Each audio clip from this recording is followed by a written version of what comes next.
I beg to move that this House do now adjourn. The question is that this House do now adjourn. Piran Moon. Whereas, thank you, Madam Deputy Speaker. It's a great privilege to stand here today to mark tomorrow's St Piran's Day 2026. And I'm grateful to the Minister who is in her place today. St Piran's Day matters enormously to many people in Cornwall, including many of the people in my Campbell, Redruth and Hale constituency. As we gather here on the eve of Cornwall's National Day, across the Duchy and indeed around the world, black and white flags are already being raised, children are practising traditional dances, and communities are preparing to celebrate their heritage with pride. In the wider Cornish diaspora, stretching from Mexico to California, New York, Toronto, Hong Kong, and Australia, St Piran's Day is a 24-hour event, bringing people together in a shared identity that is deeply cherished and increasingly recognised. St Piran's Day is not merely a date in the calendar. It is a celebration of an important story that binds together people, Cornish people, across the globe. The Feast of St Piran honours the patron saint of Cornwall, who is, of course, also the patron saint of tin miners. His legend begins in the 5th century Ireland, where, so legend goes, he was bound to a millstone and thrown into a stormy sea by jealous local kings, only to float to safety to the shores of Cornwall. Once there, he is said to have discovered tin smelting. As he built a fireplace from black stone, the metal seeped out in the heat, tin flowing from the dark ore. Will my honourable friend give way? I will give way. Thank my honourable friend for giving way. I'm delighted to hear that story for the first time, actually, of St Piran smelting tin. Does he agree with me that if St Piran could have had a tin smelter in 5th century AD, then is it too much of a stretch of the imagination to imagine that we have one today in Cornwall and that we once again smelt tin? Well, I thank my honourable friend for his excellent observation, and if St Piran can do it, we should be doing it today. And I totally agree with him, and he makes, in a humorous way, a very valid point. This simple, powerful image is immortalised in our flag, a white cross on a black background, symbolising not only the tin from ore, but light emerging from darkness, hope from hardship. It is a symbol of industry, resilience and Cornish pride. Mining has shaped Cornwall's destiny, sending Cornish men and women around the globe with skills in engineering, mining and metalworking. These pioneers have left their footprints of Cornish life far from home.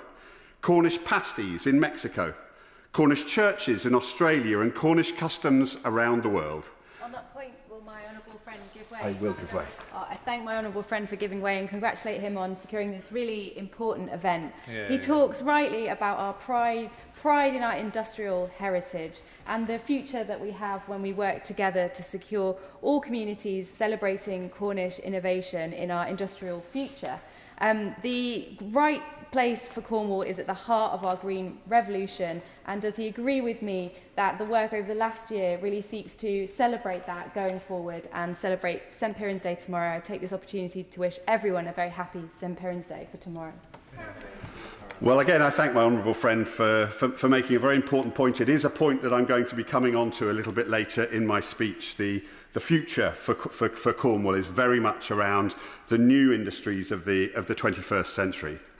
But today, these global connections endure. At the end of last year, I was pleased to host the Global Cornish launch event here in Parliament, a vibrant, growing network reconnecting the Cornish family worldwide through heritage, industry and culture.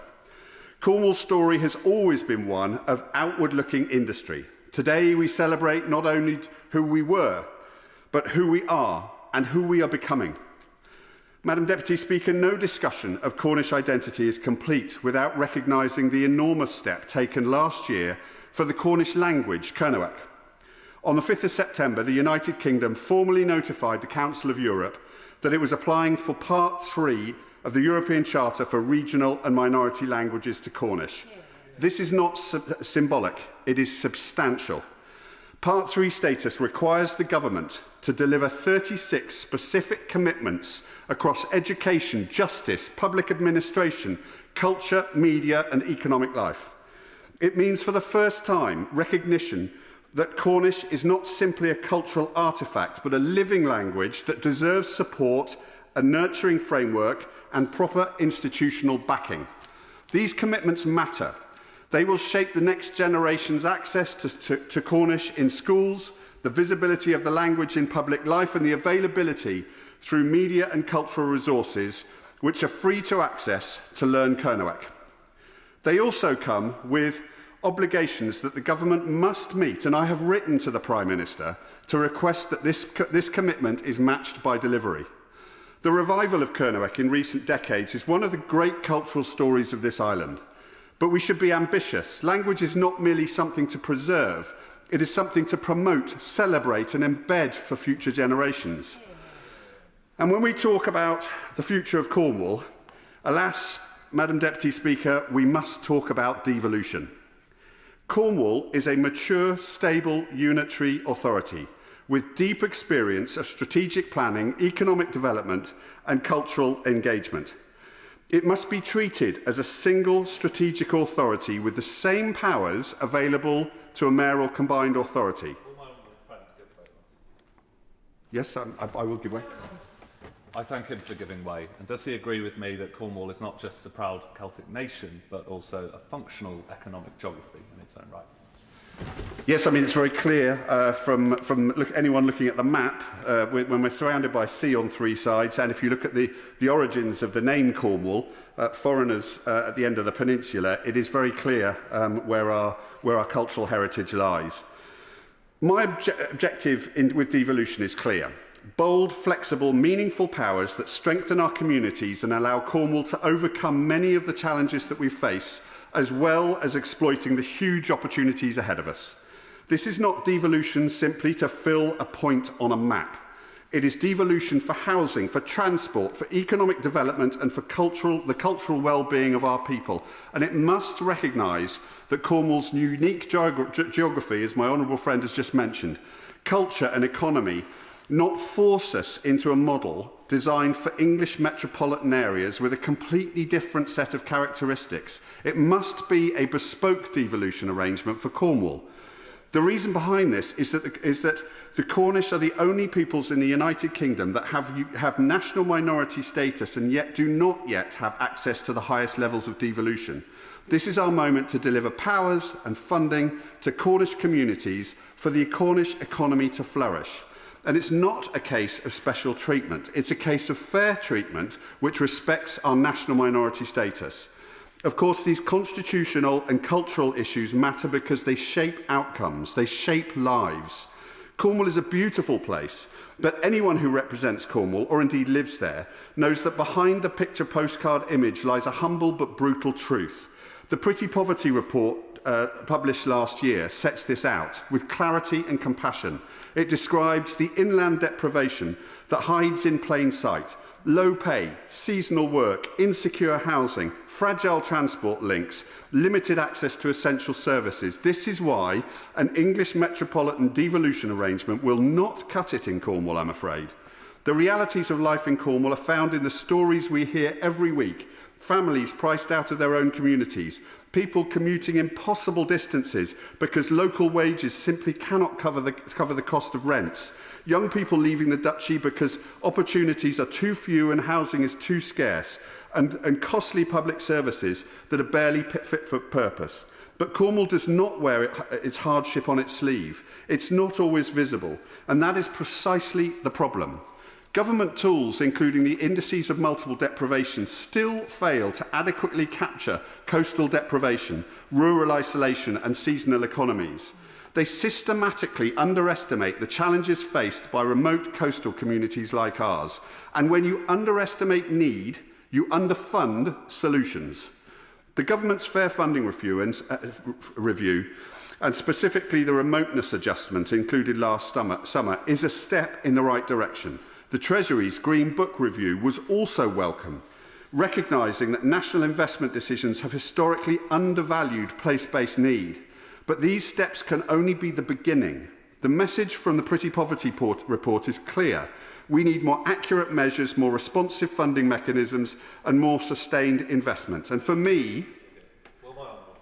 I will give way. I thank him for giving way again, and I welcome his statement on the Green Book review. It's really important we get that infrastructure investment in place as well. But does he agree with me that this Labour government is already doing an awful lot, whether that's record funding for roads, whether that's a record local government funding settlement, not that you'd know it from some of the comments from the council, but does he agree with me that the Labour government is already doing a huge amount in the way of investment for Cornwall?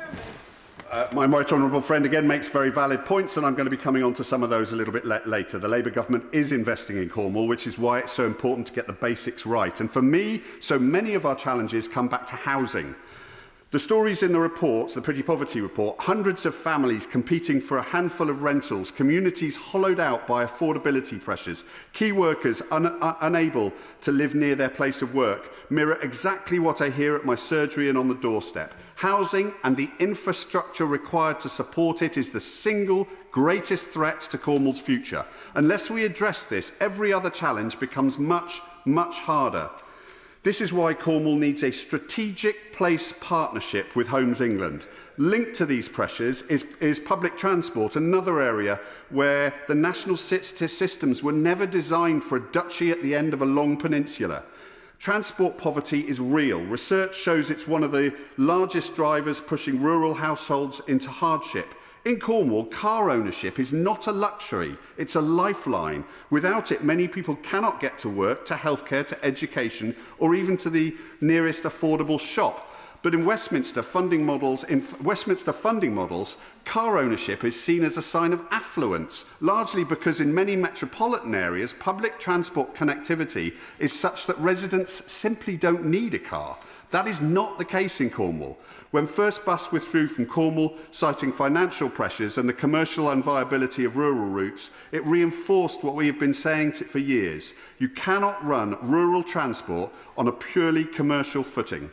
Rail links out of the duchy are similarly strained. Weather-linked delays are frequent and connections unreliable.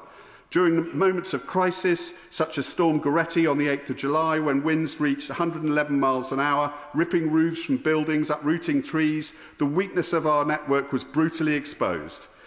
If the government wants the Cornish economy to grow, and this government has invested, as my right honourable friend said, over £100 million into Cornish businesses, if it wants people to work, learn and thrive, then it must ensure that Cornwall, as a remote coastal community, is not left behind.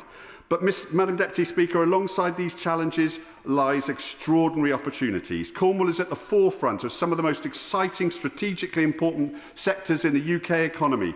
Critical minerals, renewable energy, maritime and space, agri-food and geothermal innovation. We celebrate 25 million invested into South Crofty to bring tin mining back, 31 million into Cornish lithium, supporting the transition to a clean energy economy.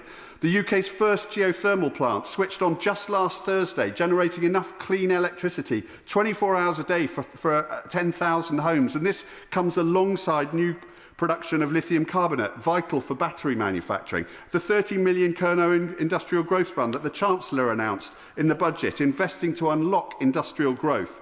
Cornwall is not just part of the UK's clean energy transition. The Cornish Celtic Tiger is leading it. Geothermal heat, geothermal power, critical minerals, modern mining, space technology, offshore renewables, high-value agri-food, floating offshore wind. Cornwall is at the cutting edge. Tomorrow, from Sennan to Saltash, people will proudly wave the black and white of our flag.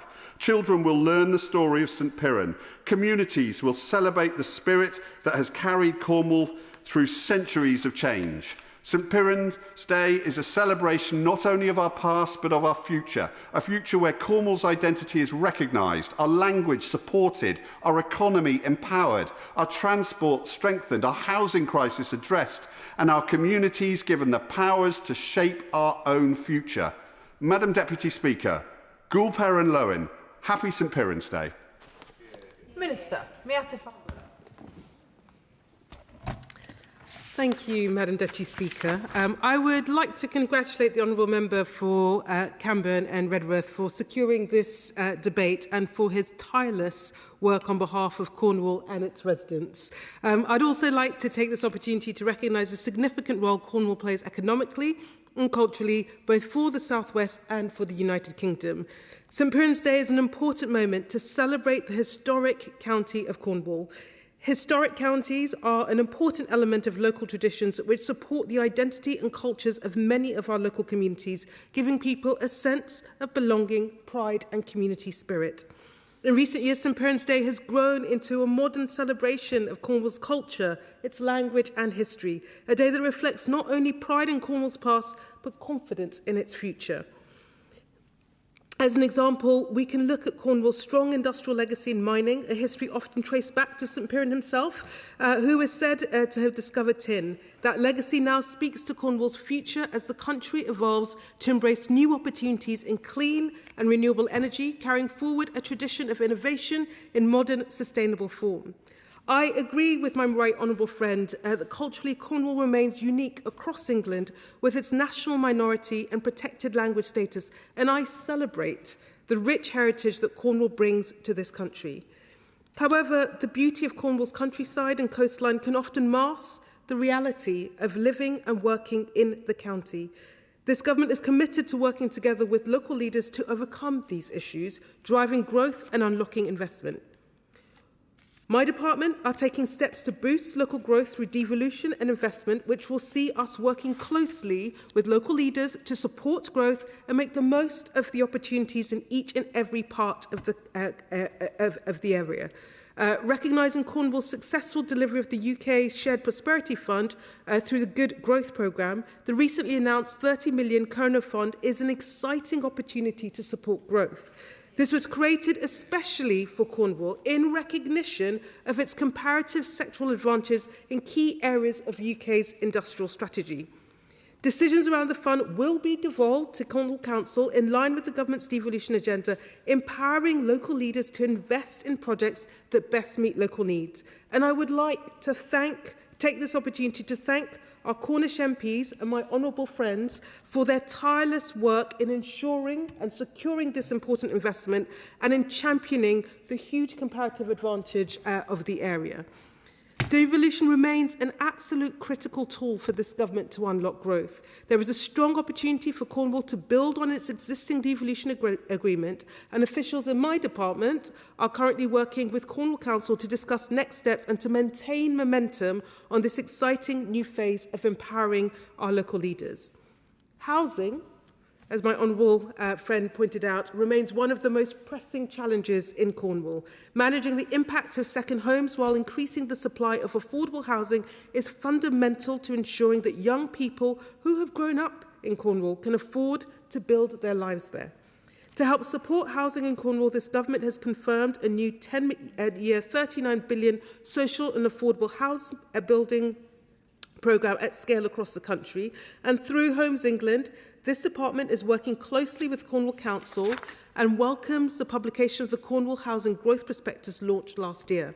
Homes England are committed to working with the Council to unlock the opportunities and to the constraints for the county and to work collaboratively to ensure that we are unlocking the housing development that we all want to see. Alongside this, the government is committed to delivering better infrastructure and services so that everyone has access to suitable modes of transport, enabling them to live healthy and fulfilling lives.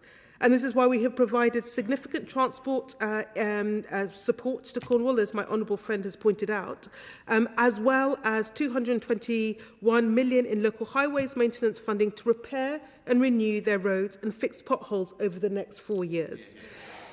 I am also pleased to re-emphasise our government's commitment to building a society where all communities feel acknowledged. It was with great pleasure that in December 2025, the Government granted the Cornish language further recognition under Part 3 of the Council of Europe's European Charter for Regional or Minority Languages. And granting Part 3's recognition acknowledges the efforts of many who have been part of the revival of Cornish language and who are giving communities the opportunity to seek, listen to and appreciate it.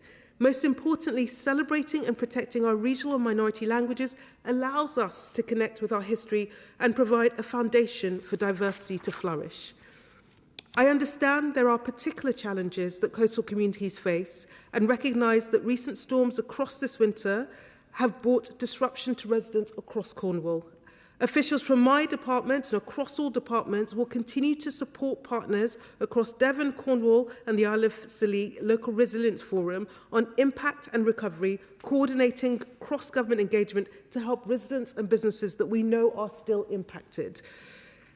In conclusion, Madam Deputy Speaker, I would like to thank again the Honourable Member for Camborne and Redruth for securing this debate. It is consistent with the passionate, committed, persistent way in which he and my honourable friends from Cornwall have been such amazing advocates for their place. I look forward to continuing to work closely with our Cornwall MPs as we deliver this government's agenda, as we secure that devolution deal, and as we work together to ensure that we are unlocking the huge economic and local potential of this amazing part of the country. Thank you.